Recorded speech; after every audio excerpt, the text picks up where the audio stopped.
Assalamualaikum warahmatullahi wabarakatuh. Salam sejahtera buat kita semua, mahasiswaku. Hari ini kita akan berbicara tentang sosiologi agraria. Khususnya kita akan bahas mengenal paradigma sosiologi agraria. Jadi kita akan lihat paradigma apa saja yang bisa digunakan ketika kita sedang mempelajari sosiologi agraria atau menjadikan sosiologi agraria sebagai alat bedah untuk memahami sesuatu atau sebuah fenomena. Sekarang kita bahas tentang proses masuknya istilah paradigma. Istilah paradigma atau paradigm pertama kali diperkenalkan oleh Thomas Kuhn dalam karyanya The Structure of Scientific Revolution tahun 1962. Paradigma itu sama dengan atau berarti kerangka berpikir atau gabungan beberapa perspektif. Perspektif juga bisa dimaknai sebagai cara pandang. Jadi paradigma itu bisa dipahami atau dimaknai sebagai kerangka berpikir atau gabungan dari beberapa cara pandang. Konsepsi Thomas Kuhn ini kemudian dipopulerkan oleh Robert Friedrich melalui karyanya Sociology of Sociology tahun 1970. Thomas Kuhn menyatakan bahwa di masyarakat terdapat siklus paradigma sebagai berikut. Pertama, paradigma pertama. Kemudian yang kedua muncul normal science, ketiga terjadi anomalis, keempat terjadi krisis, kelima terjadi revolusi atau perubahan yang cepat, dan yang keenam akhirnya muncul paradigma kedua, demikian seterusnya. Kemudian jenis paradigma menurut Thomas Kuhn, pertama paradigma metafisik atau metaphysical paradigm yang berfungsi menunjukkan adanya sesuatu yang menjadi pusat perhatian komunitas ilmuwan dan adanya komunitas ilmuwan tersebut. Jadi dari paradigma metafisik ini nanti terdiri dari misalnya paradigma geografi, paradigma geodesi, paradigma sosiologi, paradigma psikologi, dan lain sebagainya. Jadi berdasarkan ilmu. Kemudian ketika kita masuk ke sosiologi maka ada paradigma sosiologis atau sociological paradigm yang menunjukkan adanya eksemplar. Eksemplar itu hasil karya ilmiah ilmuwan yang menunjukkan adanya fenomena tertentu di masyarakat. Kemudian yang berikutnya adalah paradigma konstruk atau construct paradigm yang menunjukkan adanya suatu konsepsi yang bersifat lebih teknis dari sekedar eksemplar sebagaimana pada paradigma sosiologis.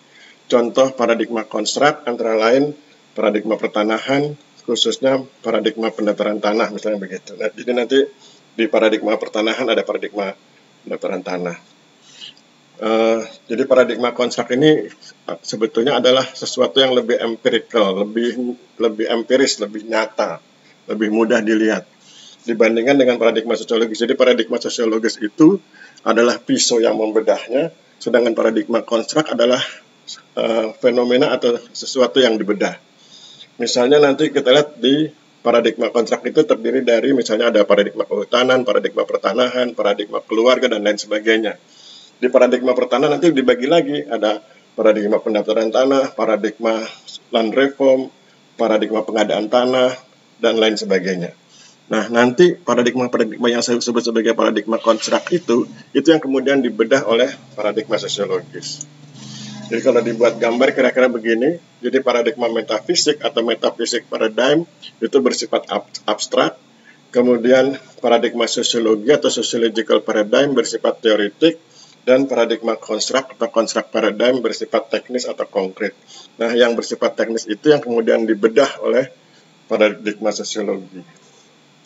Kemudian ini kalau dibuat skematisasinya, jadi paradigma metafisik, kemudian di bawahnya ada paradigma keilmuan, ada ekonomi, antropologi, sosiologi, psikologi, dan lain-lain. Kemudian ketika masuk ke sosiologi, ada paradigma sosiologi.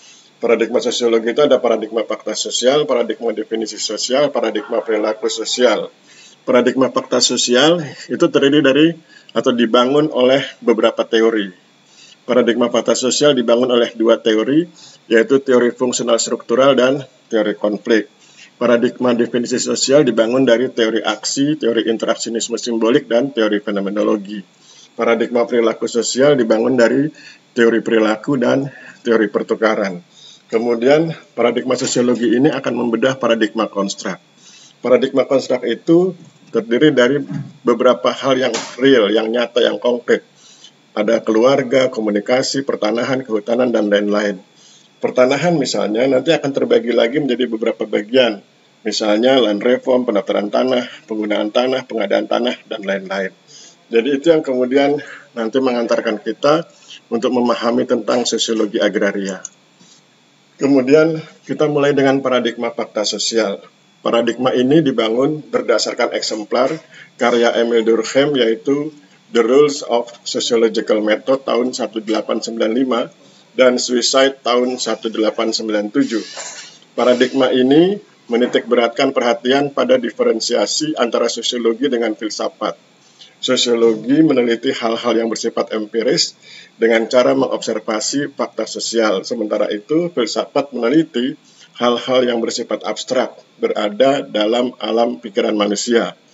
Teori yang membentuk paradigma ini adalah teori fungsional struktural, teori konflik, teori sistem, dan teori sosiologi makro. Tadi saya menyebut paradigma fakta sosial dibangun lewat teori fungsional struktural dan teori konflik, tapi sebetulnya masih ada dua teori lagi, yaitu teori sistem dan teori sosiologi makro. Teori fungsional struktural misalnya, isinya adalah atau bunyi dari teori fungsional struktural adalah masyarakat memiliki suatu sistem sosial yang terdiri atas bagian-bagian atau elemen yang saling berkaitan dan saling menyatu dalam keseimbangan. Perubahan yang terjadi pada satu bagian akan membawa perubahan pula terhadap bagian yang lain. Asumsi dasarnya adalah bahwa setiap struktur dalam sistem sosial bersifat fungsional terhadap yang lain. Jadi ini bunyi dari teori fungsional struktural. Kemudian asal-usul dari teori fungsional struktural. Teori fungsional struktural dikembangkan oleh Talcott Parsons 1902 sampai 1979 setelah ia memperhatikan dengan seksama pandangan Vilfredo Pareto tahun 1848-1923 dalam The Structure of Social Action tahun 1937. Dalam buku tersebut, Pareto menyatakan bahwa masyarakat merupakan suatu sistem yang berada dalam keseimbangan dan merupakan satu kesatuan yang terdiri dari bagian-bagian yang saling tergantung. Perubahan satu bagian dapat menyebabkan perubahan pada bagian lainnya dari sistem tersebut. Inilah kemudian yang menjadi bahan baku dari lahirnya teori fungsional struktural. Kemudian juga perlu diketahui bahwa Talcott Parsons 1902-1979 menyampaikan teori fungsional struktural atau biasa disebut teori fungsional dengan terlebih dahulu meluncurkan karyanya yang berjudul Towards a General Theory of Action tahun 1951 dan The Social System tahun 1951. Teorinya berfokus pada aspek struktural masyarakat dan prasyarat fungsional dari sistem sosial untuk memelihara keberlangsungannya. Oleh karena itu, teorinya disebut struktural fungsional. Kemudian lebih dikenal dengan sebutan fungsional struktural atau sering disingkat menjadi fungsional atau teori fungsional. Sejarah teori fungsional struktural misalnya diawali dari Auguste Comte, berorientasi pada masyarakat sebagai keseluruhan yang tidak dapat direduksi ke dalam individu. Masyarakat mempunyai struktur-struktur yang masing-masing berfungsi secara terorganisasi. Kemudian muncul Herbert Spencer mengatakan bahwa masyarakat mengalami proses evolusi, yaitu kemajuan atau proses yang terarah dan bertahap. Konsepnya equilibrium sosial sebagai suatu kondisi masyarakat yang penuh dengan harmoni sosial, stabil, dan terintegrasi. Jadi Herbert Spencer menggagas konsep equilibrium sosial ya, sebagai suatu kondisi masyarakat yang penuh dengan harmoni sosial, stabil, dan terintegrasi. Kemudian muncul Emil Durkheim mengatakan bahwa masyarakat dalam sebuah kesatuan di mana di dalamnya terdapat bagian-bagian yang dibedakan, di mana masing-masing mempunyai fungsi yang membuat sistem menjadi seimbang. Sehingga jika ada yang tidak berfungsi, maka akan merusak keseimbangan sistem.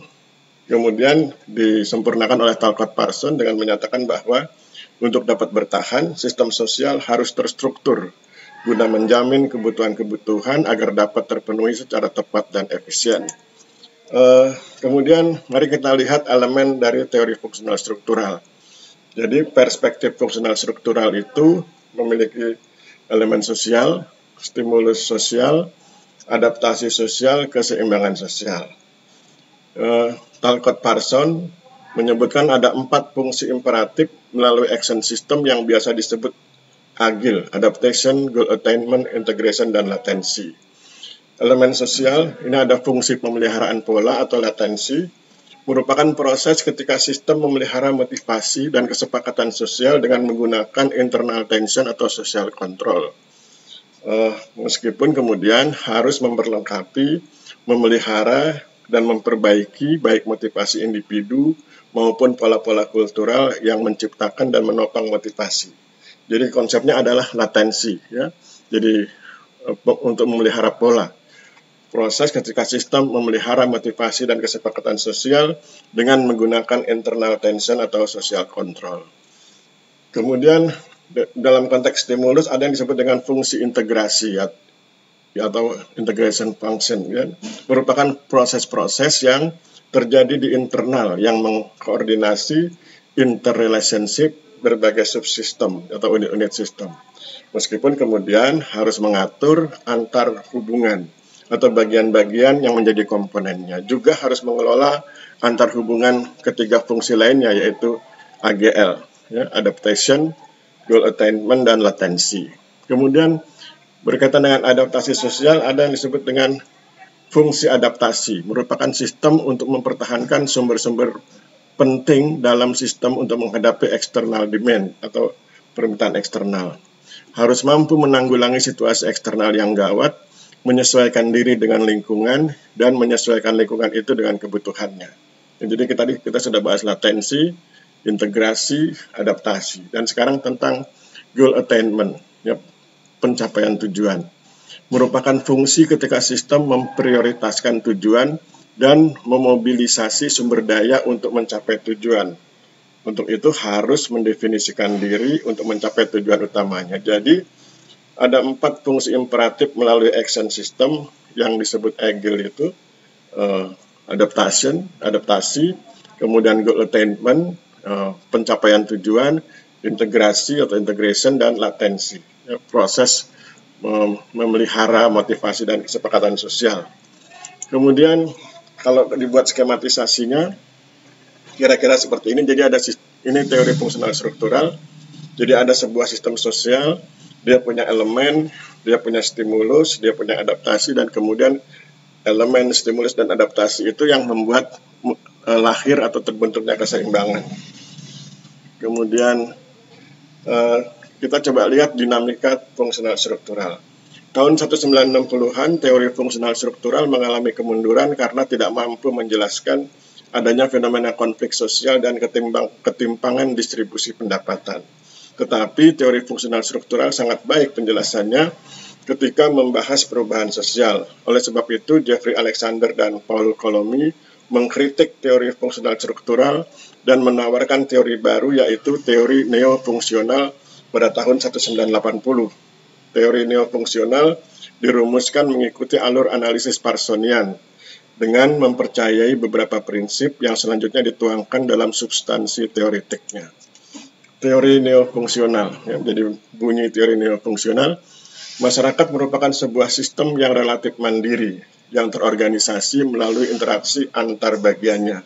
Keseimbangan sistem dan integrasi sistem difahami dengan asumsi bahwa masyarakat tidak berusaha mencapai kondisi itu. Terdapat beberapa tingkat integrasi kebudayaan, kepribadian, dan sistem sosial. Terjadi interaksi antar elemen yang menghasilkan ketegangan dan provokasi bagi hadirnya perubahan. Selain sebagai produk ketegangan, perubahan juga dapat memproduksi ketegangan. Jadi itu bunyi teori neofungsional. Sekarang kita beralih ke teori konflik. Bunyi teori konflik, berbagai perubahan yang ditimbulkan oleh suatu kebijakan berpotensi menimbulkan pertentangan yang terus-menerus di antara unsur-unsurnya. Setiap unsur dalam masyarakat memberi sumbangan bagi terjadinya disintegrasi sosial. Keteraturan yang terdapat di masyarakat hanyalah disebabkan oleh adanya tekanan atau pemaksaan oleh golongan yang berkuasa. Distribusi wewenang dan kekuasaan yang tidak merata menjadi salah satu faktor yang secara sistematis menimbulkan konflik. Itu bunyi teori konflik. Kemudian asal-usul teori konflik, seiring dengan meredupnya teori fungsional struktural, maka tampillah teori konflik mengisi kelemahan teori fungsional struktural yang tidak mampu menjelaskan fenomena konflik sosial dan ketimpangan distribusi pendapatan. Teori konflik dikembangkan oleh Karl Marx, Louis Althusser, Ralph Dahrendorf, dan lain-lain. Menurut Louis Althusser, konflik yang terjadi di masyarakat bersifat fungsional. Fungsi konflik bagi masyarakat adalah mendorong terjadinya perubahan. Struktur masyarakat menurut Karl Marx ada suprastruktur, ada infrastruktur. Suprastrukturnya itu institusi sosial, sistem politik, ekonomi, dan keluarga. Sedangkan infrastrukturnya terdiri dari hubungan produksi, pemilik dan buruh, alat produksi, tanah, pabrik, dan mesin. Jadi ini yang kemudian berpotensi menimbulkan konflik. Asal-usul teori konflik menurut Ralph Dahrendorf, dalam situasi konflik, kelompok yang terlibat melakukan berbagai tindakan untuk mengadakan perubahan di masyarakat. Pada saat konflik semakin hebat, maka perubahan yang timbul juga semakin radikal. Ketika konflik disertai tindak kekerasan, maka perubahan akan mengakibatkan kehancuran struktur masyarakat. Dinamika teori konflik. Teori konflik dikritik karena mengabaikan ketertiban dan stabilitas, serta berideologi radikal. Randall Collins menyatakan bahwa teori konflik akan berkembang bila melalui jalur analisis historis tingkat makro. Pada jalur analisis historis tingkat makro dikembangkan teori neo-Marxian. Ada pula sosiolog yang memadukan teori neo-Marxian dengan teori neo-fungsional, tetapi ide ini dikritik sosiolog lainnya karena mengaburkan batas pemikiran antara Marx dengan Parson. Nah, kalau dibuat skemanya, teori konflik ini, kalau ini ada sebuah sistem sosial di tengah itu, kemudian ada wewenang dan kekuasaan, ada pihak yang punya wewenang, ada pihak yang mempunyai kekuasaan. Kemudian terjadi perubahan.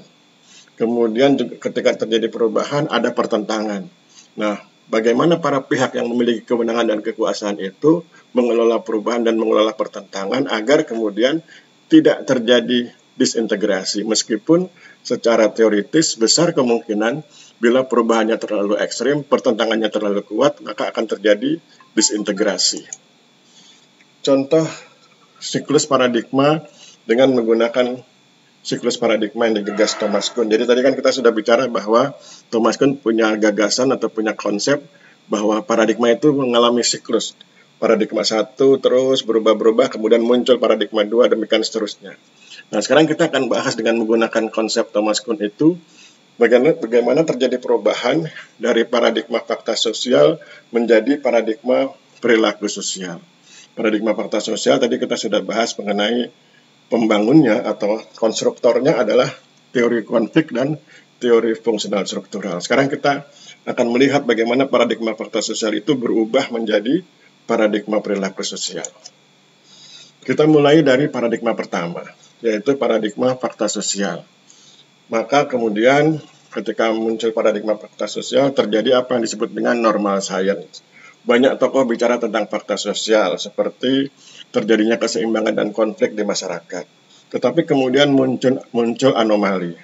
Paradigma ini tidak mampu menjelaskan penyebab terjadinya keseimbangan dan konflik. Maka kemudian muncul krisis. Paradigma ini tidak mampu menjelaskan hubungan perilaku dengan terjadinya keseimbangan dan konflik. Jadi keseimbangan dan konflik itu tidak muncul tiba-tiba. Ada sesuatu yang disebut dengan perilaku. Maka ketika krisis berlanjut, muncul revolusi atau perubahan pemikiran yang cepat. Banyak sosiolog kemudian menyerukan perubahan paradigma, sehingga kemudian paradigma fakta sosial yang dianggap gagal itu kemudian memunculkan lahirnya paradigma baru, yaitu paradigma perilaku sosial. Meskipun dalam realitanya ketika paradigma perilaku sosial lahir, bukan berarti kemudian paradigma fakta sosial dimatikan, melainkan mereka berdampingan. Jadi paradigma fakta sosial tetap dengan konstruktornya, yaitu konstruktornya adalah teori fungsional struktural dan teori konflik, sedangkan paradigma perilaku sosial karena dia ingin fokus pada perilaku, maka nanti akan ada konstruktornya tersendiri. Jadi ada teori-teori yang mendukung lahirnya paradigma perilaku sosial. Sekarang mari kita bahas tentang paradigma perilaku sosial yang lahir setelah paradigma fakta sosial. Paradigma ini dibangun berdasarkan eksemplar karya B.F. Skinner, yaitu The Behavior of Organism and Experimental Analysis tahun 1938. Paradigma ini memusatkan perhatiannya pada perilaku manusia dan kemungkinan pengulangannya. Paradigma ini menyatakan bahwa kebudayaan masyarakat tersusun dari sekian banyak perilaku manusia yang membentuk pola tertentu. Teori yang membentuk paradigma ini adalah teori perilaku, behavioral theory, dan teori pertukaran atau exchange theory. Sekarang kita lihat tentang teori perilaku. Bunyi teori perilaku, perilaku seseorang atau para pihak saat ini akan membawa suatu akibat baginya di masa yang akan datang. Saya ulangi, perilaku seseorang atau para pihak saat ini akan membawa suatu akibat baginya di masa yang akan datang. Berdasarkan hal-hal yang diperolehnya pada saat ini, dapat diramalkan perilaku seseorang di masa yang akan datang. Konsep dasarnya adalah adanya reward and punishment, ganjaran dan hukuman, yang dapat mengakibatkan seseorang mengulangi atau tidak mengulangi perilakunya. Maka ada hubungan sebab akibat antara reward and punishment dengan perilaku seseorang. Asal-usul teori perilaku, George Reiser menyatakan bahwa teori perilaku atau behavioral theory dibangun untuk mengakomodir fenomena di masyarakat.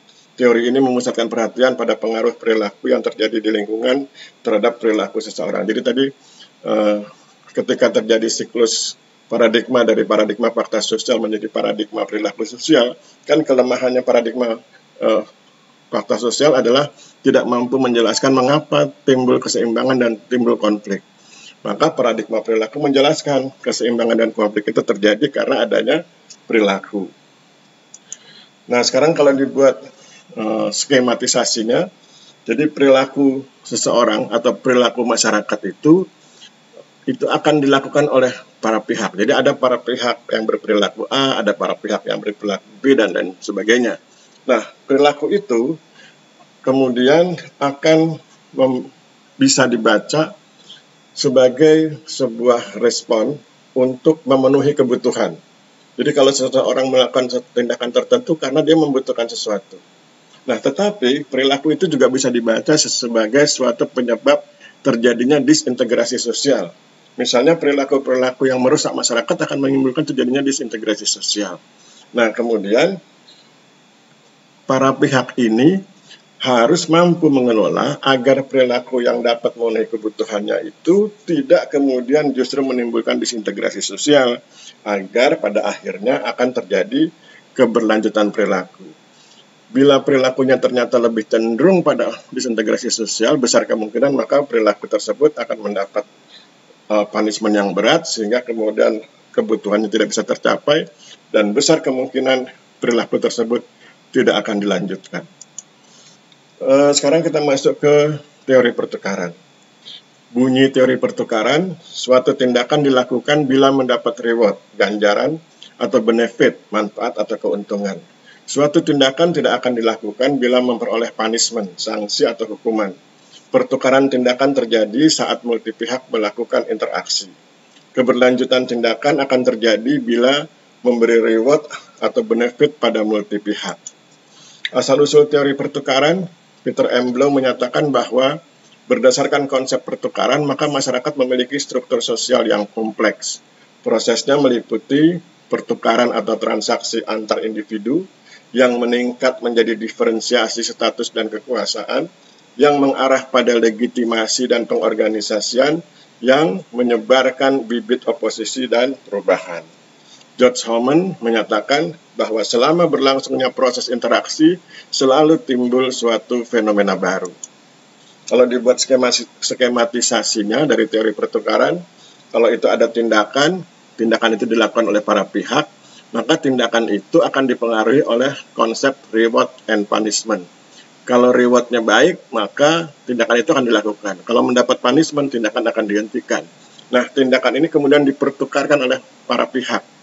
Jadi pihak yang satu mempertukarkan tindakan yang lain, misalnya antara pedagang dan pembeli. Pedagang melakukan tindakan menjual, pembeli melakukan tindakan membeli. Nah, kemudian ketika para pihak berhasil mengelola tindakannya itu dan mempertukarkannya dengan baik, dengan memperhatikan reward and punishment, maka akan terjadi keberlanjutan tindakan. Sekarang kita akan mencoba melihat bagaimana terjadi siklus paradigma. Jadi tadi kita sudah bahas bagaimana terjadi perubahan dari paradigma fakta sosial menjadi paradigma perilaku sosial. Ternyata kemudian paradigma perilaku sosial juga dianggap kurang memadai, sehingga kemudian muncul paradigma definisi sosial. Tetapi kemudian mari kita lihat bagaimana proses siklusnya. Pertama, paradigma perilaku sosial. Ketika paradigma perilaku sosial lahir, maka kemudian diikuti oleh normal science.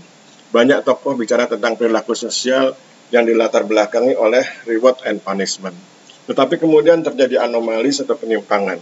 Paradigma ini tidak mampu menjelaskan ketidakseimbangan reward dengan punishment. Jadi reward and punishment itu tidak sama antara pihak yang satu dengan pihak yang lain. Maka kemudian muncul krisis. Paradigma ini ternyata tidak mampu menjelaskan hubungan makna dengan perilaku tertentu. Apakah sebuah perilaku itu memiliki makna tertentu atau tidak? Padahal itu nanti akan menentukan tentang reward and punishment-nya. Maka kemudian terjadi revolusi atau perubahan cepat dalam hal berpikir, sehingga banyak sosiolog menyerukan perubahan paradigma. Akhirnya kemudian muncul paradigma definisi sosial. Nah, sekarang kita lihat bagaimana itu paradigma definisi sosial. Paradigma ini dibangun berdasarkan eksemplar karya Max Weber, yaitu Theories of Societies tahun 1961, yang berisi tentang social action and its type. Paradigma ini juga mengakui adanya fakta sosial, tetapi tidak membedakan antara struktur sosial dengan pranata sosial, karena keduanya secara bersama-sama membentuk tindakan manusia yang disebut dengan tindakan sosial atau social action. Tindakan sosial adalah tindakan seseorang yang mempunyai makna atau arti subjektif bagi dirinya dan dimaksudkan untuk mempengaruhi orang lain. Teori yang membentuk paradigma ini adalah teori aksi, teori interaksionisme simbolik, dan teori fenomenologi. Sekarang kita lihat tentang teori aksi. Bunyi teori aksi, tindakan manusia muncul dari kesadarannya sendiri sebagai subjek dan dari situasi eksternal dalam posisinya sebagai objek. Sebagai subjek, manusia bertindak atau berperilaku tertentu dengan maksud untuk mencapai tujuan-tujuan tertentu. Dalam bertindak, manusia menggunakan cara, teknik, prosedur, metode, serta perangkat yang diperkirakan cocok untuk mencapai tujuan. Kelangsungan tindakan manusia dibatasi oleh kondisi yang tak dapat diubah dengan sendirinya. Manusia memilih, menilai, dan mengevaluasi tindakan yang telah, sedang, dan akan dilakukannya. Ukuran-ukuran, aturan-aturan, atau prinsip-prinsip moral akan timbul pada saat pengambilan keputusan.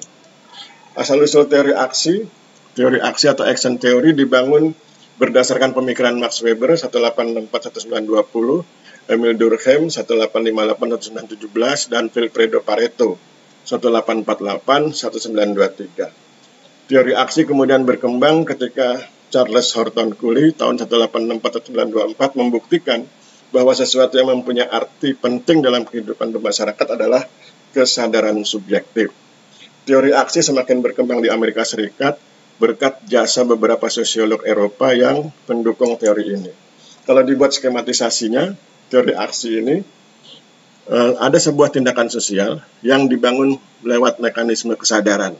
Jadi mereka yang melakukan tindakan sosial itu memiliki dasar kesadaran. Mereka sadar tentang itu, kemudian mereka akan bertindak sebagai subjek, yaitu pihak yang menentukan untuk bertindak atau tidak bertindak, dan sekaligus juga mereka akan berperan sebagai objek, yaitu pihak yang ditentukan untuk boleh bertindak atau tidak boleh bertindak. Nah, itu kemudian diharmonisasi, disesuaikan dengan situasi dan kondisi, maka kemudian kalau orang yang memiliki kesadaran tersebut atau masyarakat yang memiliki kesadaran tersebut dapat mengharmonisasi subjek dan objek, maka kelangsungan tindakan dapat terjadi. Kemudian kita masuk ke teori interaksionisme simbolik. Bunyi teori ini, manusia bertindak terhadap sesuatu berdasarkan makna-makna yang ada pada sesuatu itu bagi mereka. Makna tersebut berasal dari interaksi sosial seseorang dengan orang lain. Makna-makna tersebut disempurnakan di saat proses interaksi sosial berlangsung. Asal-usul teori interaksionisme simbolik KJ Fijer menyatakan bahwa masyarakat terdiri dari individu-individu yang masing-masing berpikir sendiri, berkemauan sendiri, berperasaan sendiri, berbadan sendiri, dan beralamat sendiri. Teori interaksionisme simbolik diawali oleh adanya filsafat instrumentalisme yang disampaikan oleh John Dewey tahun 1859-1952 yang menolak pemisahan antara teori dengan praktek serta menolak adanya value free science atau ilmu yang bebas nilai. Pandangan ini kemudian dikembangkan oleh George Herbert Mead, Charles Horton Cooley, dan Herbert Blammer. Kalau dibuat skematisasinya, maka kata kuncinya adalah makna. Nah, makna ini dihasilkan lewat interaksi. Interaksi siapa? Interaksi pihak pertama dan pihak kedua. Nah, kemudian hasil interaksinya itu kemudian menimbulkan makna baru, atau orang menyebutnya sebagai penyempurnaan makna. Sekarang kita masuk ke teori fenomenologi.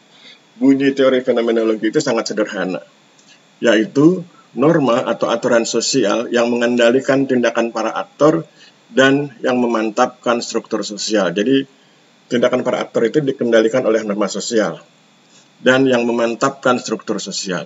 Sesungguhnya merupakan hasil interpretasi para aktor terhadap kejadian-kejadian yang dialaminya.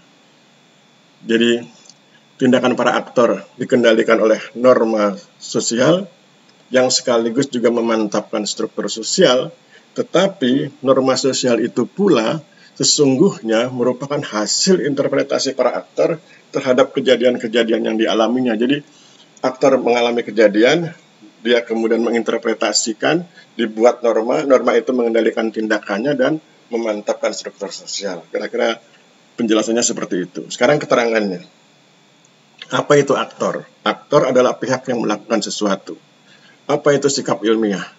Adalah sikap yang diisyaratkan atau ditunjukkan oleh aktor dalam kehidupannya sehari-hari yang nampak sebagai suatu kewajaran. Jadi sikap yang ditunjukkan para aktor dalam kehidupan sehari-hari itu yang kemudian membuat mereka mengalami kejadian tertentu, yang kemudian kejadian itu diinterpretasi oleh mereka dan kemudian dirumuskan dalam sebuah norma sosial. Kemudian masalah mikro adalah hal-hal yang secara sosiologis bersifat mikro, seperti proses pembentukan dan pemeliharaan hubungan sosial pada tingkat interaksi tatap muka, face to face. Jadi ketika para aktor mengalami kejadian, kemudian mereka ingin menginterpretasikan, mereka kan berinteraksi satu sama lain lewat interaksi tatap muka atau face to face. Kemudian proses tindakan adalah proses yang mengantarkan masyarakat pada kondisi teratur yang dibangun oleh para aktor atau anggota masyarakat dalam interaksi sehari-hari. Jadi kondisi teratur itu dibangun para aktor lewat interaksi mereka. Nah, proses tindakan adalah proses yang mengantarkan masyarakat mencapai kondisi tersebut. Kemudian kita masuk ke asal-usulnya. Asal-usul teori fenomenologi. Max Weber menyatakan bahwa tindakan manusia dapat menjadi hubungan sosial.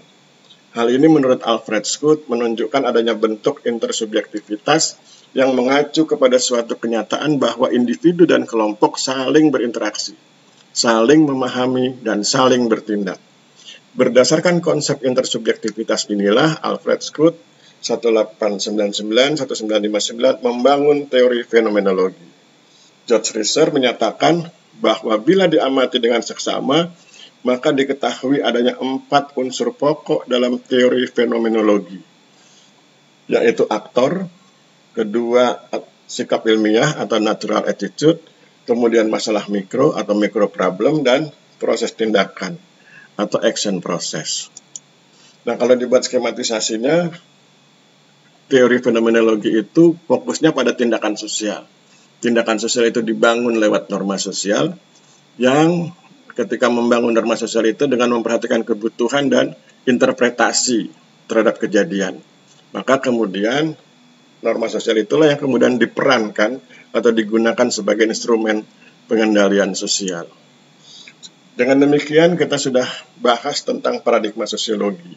Mulai dari paradigma fakta sosial yang sebelah kiri ini, kemudian berganti kepada paradigma perilaku sosial di sebelah kanan, baru kemudian masuk ke paradigma definisi sosial. Jadi pertama lahir itu paradigma fakta sosial, kemudian lahir paradigma perilaku sosial, dan akhirnya lahir paradigma definisi sosial.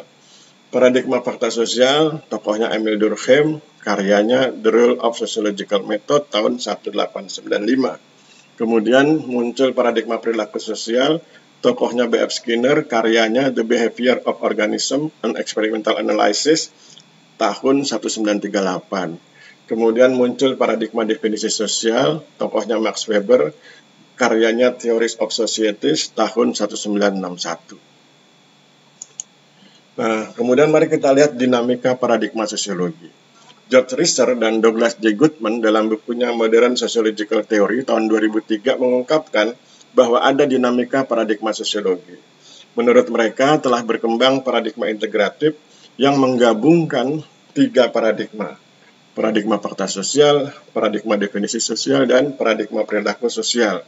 Karena paradigma telah terintegrasi atau disebut dengan paradigma integratif, maka yang membedakan suatu kajian sosiologi tertentu dengan kajian sosiologi lainnya terletak pada teori yang digunakan yang kemudian disebut perspektif. Maka muncullah berbagai perspektif sesuai dengan teori yang mengkonstruksinya, seperti perspektif fungsional struktural, perspektif konflik, perspektif interaksionisme simbolik, dan lain-lain. Nah, kalau dibuat skematisasinya seperti ini, dari paradigma sosiologi, tahun 1895 itu ada paradigma peta sosial, kemudian muncul tahun 1938 paradigma perilaku sosial, kemudian muncul paradigma definisi sosial tahun 1961, kemudian tahun 2003 muncul paradigma integratif, yang kemudian paradigma integratif ini berisi sekian banyak perspektif berdasarkan teori-teori yang mengkonstruksinya. Misalnya perspektif fungsional struktural, perspektif konflik, perspektif interaksionisme simbolik, dan lain-lain. Nah, kalau kemudian dibuat tabelnya kira-kira seperti ini. Jadi ada 7 perspektif yang sudah kita bahas. Perspektif fungsional, perspektif konflik, perspektif aksi, perspektif interaksionisme simbolik, perspektif fenomenologi, perspektif perilaku, dan perspektif pertukaran. Masing-masing perspektif akan mengamati fenomena yang diobservasi atau mengamati fenomena tertentu yang ketika mereka melakukan observasi. Jadi, misalnya ketika perspektif fungsional struktural membedah pendataran tanah sistematik lengkap misalnya, maka dia akan mengamati elemen sosialnya, stimulus sosialnya, adaptasi sosial, dan keseimbangan sosial. Bila yang digunakan perspektif konflik, maka akan diamati wewenang dan kekuasaan, perubahan sosial, pertentangan sosial, disintegrasi sosial. Bila menggunakan perspektif aksi, akan dibahas mengenai tindakan berbasis kesadaran, tindakan sebagai subjek, tindakan sebagai objek, dan kelangsungan tindakan. Bila menggunakan perspektif interaksionisme simbolik, maka akan dibahas mengenai para pihak, interaksi para pihak, makna awal, dan makna penyempurnaan. Bila menggunakan perspektif fenomenologi, maka akan dibahas mengenai norma sosial, kebutuhan para pihak, interpretasi para pihak, dan pengendalian sosial. Bila menggunakan perspektif perilaku, maka akan dibahas mengenai perilaku para pihak, pemenuhan kebutuhan, potensi disintegrasi, dan keberlanjutan perilaku. Bila menggunakan perspektif pertukaran, maka akan diamati mengenai para pihak, kemudian reward and punishment, pertukaran kepentingan, dan keberlanjutan tindakan. Sekarang kita bahas mengenai teori pilihan rasional yang merupakan bagian dari paradigma perilaku sosial. Alasan menggunakan teori pilihan rasional. Teori ini merupakan teori sosiologi mikroskopik. Teori ini dapat melakukan analisis terhadap tindakan kolektif. Teori ini memusatkan perhatian pada tindakan rasional individu. Teori ini menjangkau tindakan individual yang menimbulkan perilaku sistem sosial. Teori ini mampu menganalisis sistem yang memaksa orientasi aktor. Maksud penggunaan teori pilihan rasional untuk menjelaskan tindakan rasional, yaitu tindakan intensional atau bertujuan yang disertai asumsi bahwa individu bertindak secara rasional. Individu bertindak secara rasional apabila ia memiliki kerangka preferensi prioritas dan membuat keputusan berdasarkan kerangka preferensi tersebut. Selain itu, individu mempunyai kepercayaan rasional tentang cara memperoleh sesuatu yang diinginkan, serta tentang biaya dan keuntungan yang mungkin diperoleh. Sementara itu, pilihan merupakan optimalisasi segala sesuatu yang rasional. Jadi kemudian ini substansi teori pilihan rasional atau bunyi teori pilihan rasional. Setiap aktor berfungsi sebagai pemain dalam sistem. Alternatif-alternatif pilihan tersedia bagi setiap aktor. Sejumlah dampak mungkin terjadi di dalam sistem dari setiap tindakan aktor. Preferensi, prioritas setiap aktor jumlahnya lebih dari dampak yang mungkin terjadi. Ekspektasi aktor berdasarkan parameter sistem. Nah, kalau dibuat skematisasinya, kalau ini tindakan dilakukan oleh para aktor, dasarnya dua, preferensi, yaitu mana yang didahulukan, mana yang belakangan, dan ekspektasi, apa harapannya. Kemudian akhirnya aktor akan melakukan apa yang disebut dengan maksimalisasi keuntungan. Sekarang kita coba lihat siklus paradigma construct ya, dengan menggunakan siklus paradigma yang digagas oleh Thomas Kuhn. Jadi kita masuk ke paradigma construct, yaitu paradigma yang lebih empirical ya. Dan kita langsung masuk ke paradigma pertanahan yang di dalamnya nanti ada paradigma land reform. Ini ada paradigma land reform tahun 1960. Nah, kemudian terjadi normal science. Banyak tokoh bicara tentang land reform. Tetapi kemudian muncul anomali. Ternyata land reform yang dilaksanakan tidak sesuai dengan konsep sesungguhnya. Apa itu? Kesejahteraan. Artinya belum berhasil membangun kesejahteraan. Kemudian muncul krisis. Land reform yang dilaksanakan gagal menyejahterakan petani. Akhirnya kemudian muncul revolusi pemikiran, sehingga banyak tokoh yang menyerukan perubahan mendasar. Akhirnya kemudian muncul paradigma berikutnya, yaitu paradigma reforma agraria tahun 2004. Jadi land reform tahun 1960, kemudian paradigmanya diubah menjadi paradigma reforma agraria tahun 2004. Apa itu paradigma reforma agraria?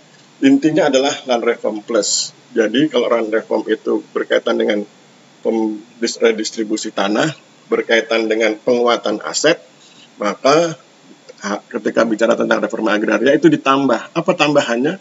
Yaitu pemberian akses. Jadi selain mereka diberi sebidang tanah, mereka juga diberi akses untuk bisa menggarap tanah tersebut. Misal, dia butuh modal, ada modalnya. Dia butuh teknologi, diberi bantuan teknologi. Dia butuh pelatihan, diberi pelatihan, dan lain sebagainya. Itulah konsep yang dilakukan oleh reforma agraria.